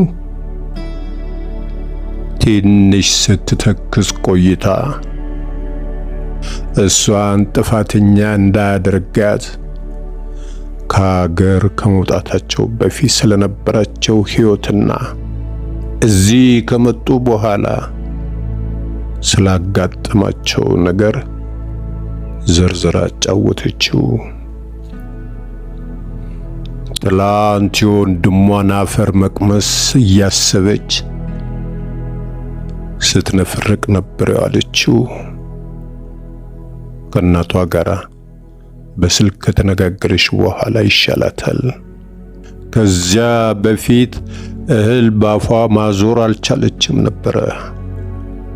ይኸውም የሆነው ሐዘኑን እሳቸው እንደ እናት እሷ እንደ እህት ተካፍለው አቅልለውት አልነበረም። ልቧ ያረገዘውን ቂም በማፍረጧ ሸክሟ የወረደላት ያህል ነው የቀለላት። እስከ አፍንጫቸው ነበር የነገረቻቸው። እንደ ምኞትሽ ሆኖልሻል ብለሽ አመጥሽ ወለድሽውን ልጅሽን በስሙ አትክልት መጣ ብለሽ በአካል ከነህይወቱ ማየት አልፈለግሽም። አስከሬኑን ብለሽ የምትጠሪውን በድን ሳጥንና አበባ ከአውሮፕላን አውርዶ መቀበል የመረጥሽ እናት ነሽ። ኢትዮጵያ ከመኖር አውሮፓ መሞት ያኮራሻል። በደንብ አርገሽ ኩሪበት።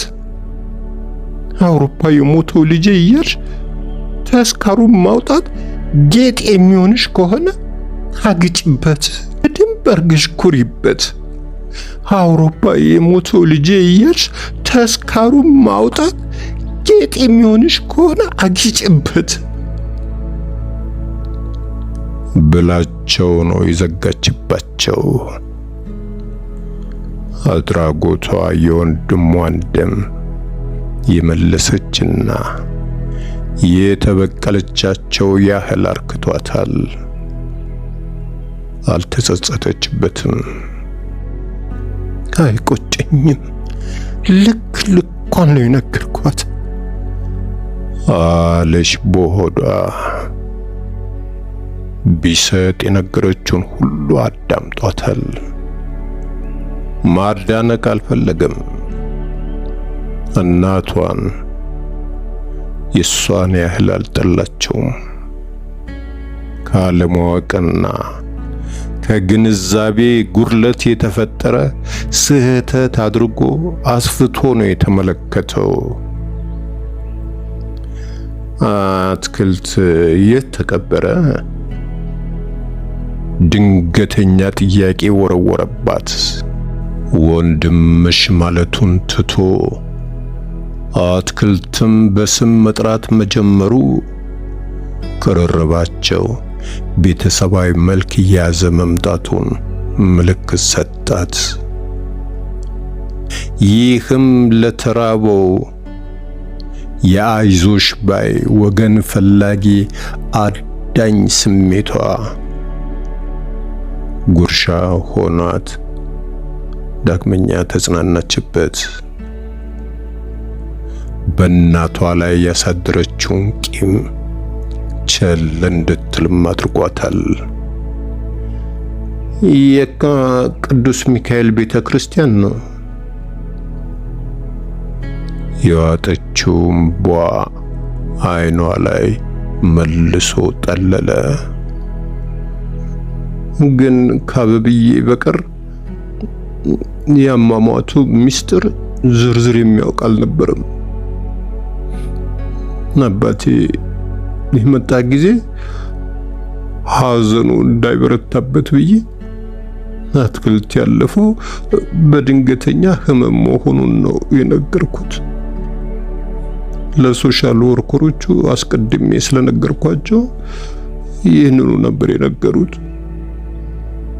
አባቴ ሀገር ቤት ከገባ በኋላ የጤናውን ሁኔታ ገምግማ እውነቱን እንድትነግረው ለአበብዬ ነግሬያት ነበር። አላደረገችውም። ጭራሽ ሌላ ታሪክ ነው የፈጠረችው።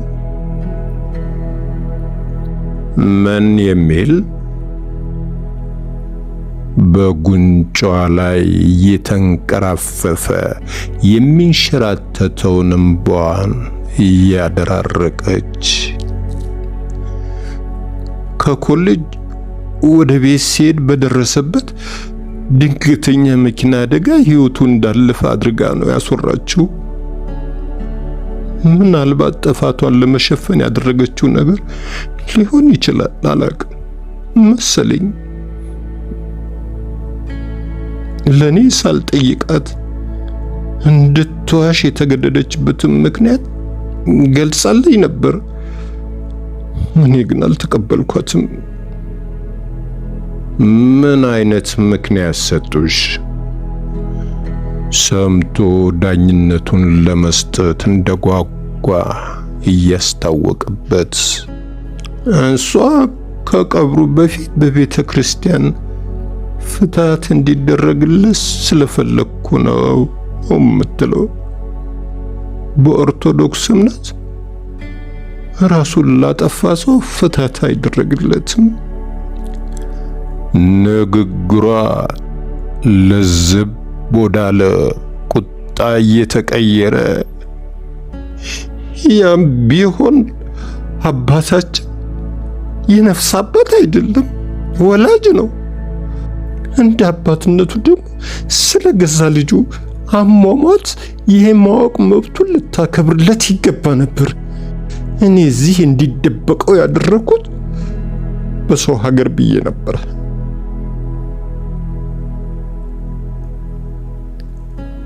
ስለታመሙ ምናልባት እስኪሻላቸው ብለው ይሆናላ። ኧረ ተሽሎት ነበር። ስላልፈለገች ነው አይመስለኝም። እንደዛ ብታስብ እኔ በሰጠው ታሞ ሞተ በሚለው ምክንያት ተጸና ነበር። የምን ኮሌጅ መኪና እያሉ መለፍለፍ አስፈልጋት? እሱ ታርግዘን ታምጠን ተውለድን እንጂ የወላጅነት ድርሻቸው እንደው እኩል ነው። ደሞስ የእግዚአብሔርን ሰማያዊ መንግስትስ እንዴት አድርጋ ነው የምትዋሸው? የፍታት ጸሎቱም ሆነ ነፍሱ የሚያርገው ወዴት ሆነና? ገነትም ይግባ ሲኦልም ይውረድ የሚቀበለውስ ማን ሆነና? እግዚአብሔር አይደለም እንዴ? ይሄ ለአበብዬ ይጠፋታል ብዬ ለመቀበል እቸገራለሁ። በእውነት እቸገራለሁ።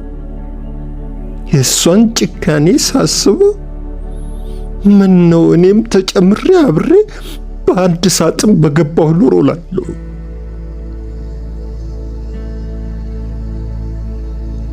ጦሷ ከወንድሜም አልፎ ለአባቴም እየተረፈ ነው። እንዴት እየተሻላቸው አይደለም እንዴ? አሁን ነበር፣ ግን ትላንት ምሽት ላይ የአባቴ ጓደኛ ከሀገር ቤት ደውለው የሚነግሩኝ ደግሞ ሌላ አስደንጋጭ ነገር ነው። ምን አሉሽ? አባቴ ቀብር ላይ ትክክለኛውን የአሟሟቱን መንስኤ ከለቀስተኛ ድንገት ሲሰማ ሁለተኛ ስትሮክ መጥቶት በአምቡላንስ ጥቁር አንበሳ ሆስፒታል እንደወሰዱት ነው የሚነግሩኝ። እኔን ለማረጋጋት ደህና ነው አሉኝ እንጂ አይመስለኝም። ከዚያ በፊት እናቴን ከቀብር መልስ የቤት ሲገቡ ደውዬ አነጋግሪያት ነበረ። የአባቴን መቅበር አለመቻል ብቻ ነው ድፍን አርጋ የነገረችኝ። ስለ ዝርዝር ሁኔታው ምንም ያነሳችልኝ ነገር የለም። አትገርምህም? ቢሰጥ የሚላት ነገር ጨነቀው። ውስብስብ ያለ ነገር ሆነበት። እናቷ ቀላል ሰው አለመሆናቸውን ከንግግሯ ግንዛቤ ቢወስድም አሳልፎ ሊሰጣቸው አልፈለገም። እንግዲህ የእናት ነገር ከባድ ነው። ላለመረበሽ አስቦልሽ ይሆናል። ፍርድ ቤት ያልሽኝ ያንቺስ ቀጠሮስ መቼ ነው ሲል ጠየቃት። ውጥረቷን ለማርገብ አስቦ ሳይሆን ወደ አገር ተመልሳ የምትገባበት ቀን አጓግቶት፣ ወይ እሱ ይቆያል ገና 8 ወር ከፊት አለኝ። አመት በለው የኢኮኖሚ ስደተኛ ነሽ ብሎኛል መሆኔን ዳኛው ፊት አረጋግጥላቸዋለሁ። እንድመለስ ፈርዶ ዶሴውን ይዘጋልኛል ብዬ ተስፋ አድርጋለሁ። ቀኑ አልደርስ ብሎኛል። መጎሳቆልሽና ወንድምሽም ማጣትሽ ነው የሚያሳዝነው። ብትመለሺ አገርሽ ነው፣ ወገንሽ መሃል ነው የምትቀላቀዩ። ይሄ ያጽናናል። ወፍ ዘራሽ አለመሆንሽንና ሀገር እንዳለሽ እንዲያውቁ ማድረግሽ በራሱ ድል ነው። ያልጠበቀችው ምክር ነበረ። ወደ አገር ቤት ጠቅልሎ መመለስ ለአብዛኛው የአውሮፓ ስደተኛ ገሃነም የመወርወር ያህል የሚፈራ ቅጣት ነው። ውርደት፣ መሸነፍ። እናቷ እንዳሏትም የቁም ሞት ነው። የምን ድል ነው የሚያወራው? የሞራል ደረጃቸው እኩል ሆኖ አገኘችው። አበብዬ ተጭናኝ ነው እስከ ዛሬም የቆየሁት የምትለውን የነጻነት ባንዲራ በልቤ ሰቅዬ ማውለብለብ የጀመርኩት አትክልትን ሞት ሳይወስደው አውሮፓ ከገባን ጀምሮ ነበረ። ይሻላችሁ ነበር ክብረ ወርቅ ሳይሆን ቀር። ምን ይደረጋል? አሁንም 8 ወር የምጠብቅበት ትዕግስት የለኝም። ምን ታደርጊያለሽ? በቅርቡ ከሀገር ቤት ጀርመን መታ እዚህ አሳይልም የጠየቀች ልጅ አለች። በስልክ አነጋግሬያታለሁ። በአካል ተገናኝተን መነጋገር አለብን እያለች ነው። ምን ለማድረግ? በመመለሻ ትኬቷና ፓስፖርቷ እኔ እንድመለስበት። ታስከፍልሻለች? ካመነታች በኋላ? አይ አታስከፍለኝም። መከፈል ካለበት እሷ ነች ለኔ መክፈል ያለባት። ቀልድ ቀላቀለችበትና ቀጠለች። ጀርመኖቹ የእረፍት ጊዜዋን ጨርሳ ከሀገራቸው መውጣቷን ማወቅ ይፈልጋሉ። ያንን ደግሞ ስትወጣ ኤርፖርት በምትመልስላቸው ወረቀትና ፓስፖርት ላይ በሚያደርጉት ምልክት ነው የሚያረጋግጡት። ሳይሆን ቀርቶ እመለሳለሁ ያለችበት ቀን ካለፈ በሰዓቱ ለምን አልወጣችም ብለው ነው የጋበዟት ሰዎች ቤት አንኳኩተው የሚጠይቁት። በሷ ፓስፖርት አንቺ አይለዩሽም? መልካችን እንኳን ተቀራራቢ ነው። ችግሩ ቁመት ላይ እኔ ረዘም እላለሁ። ጠጉሬም ስለተላጨ ያን ያህል ልዩነቱን ሊያስተውሉት አይችሉም ይሆናል። ወደ አፍሪካ ሲሆን ቃና ብሎ የሚያይሽ የለም፣ አትፍሪ ብሎ እያደፋፈሩኝ ነው። እስኪ ቆይ መቼ ነው የመመለሻ ቀን ገደቧ? 2 ወር ከምናምን ያህል ጊዜ አላት። ከሆነም ከዚያው ከጀርመን ነው መሆን ያለበት። እስኪ ሰሞኑን እንደገና በደንብ አናግራታለሁ። 8 ወር በዚህ ሁኔታ የነሱን ፍርድ ቤት ከመጠብቅ ይሄ ቢሆንልኝ ደስታውን አልችለውም። የት ታርፊያለሽ? ወላጆችሽ ቤት ወይስ? እኔ አላበድኩም። ለእናቴ የምነግራት ጎንደር ደጋያቶች አሉኝ፣ ገጠሪቱ ኢትዮጵያ።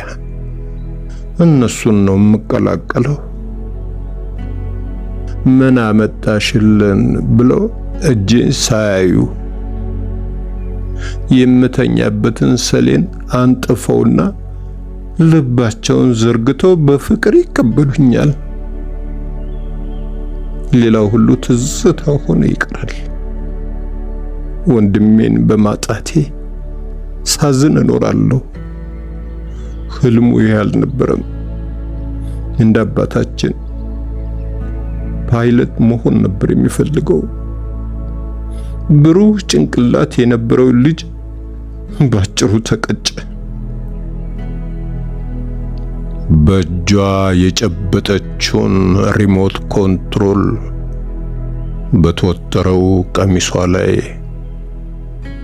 በደመ ነፍስ ለማንጠር እየሞከረች አንገቷን ሰብራ ተከዘች።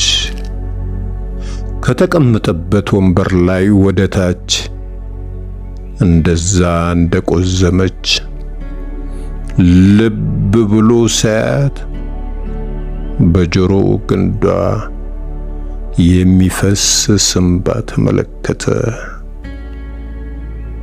መላጣ የራሷ ቅል ውበቷን ልቅም አድርጎ ፈልቅቆ አውጥቶ ቁንጅናዋን አሳየው።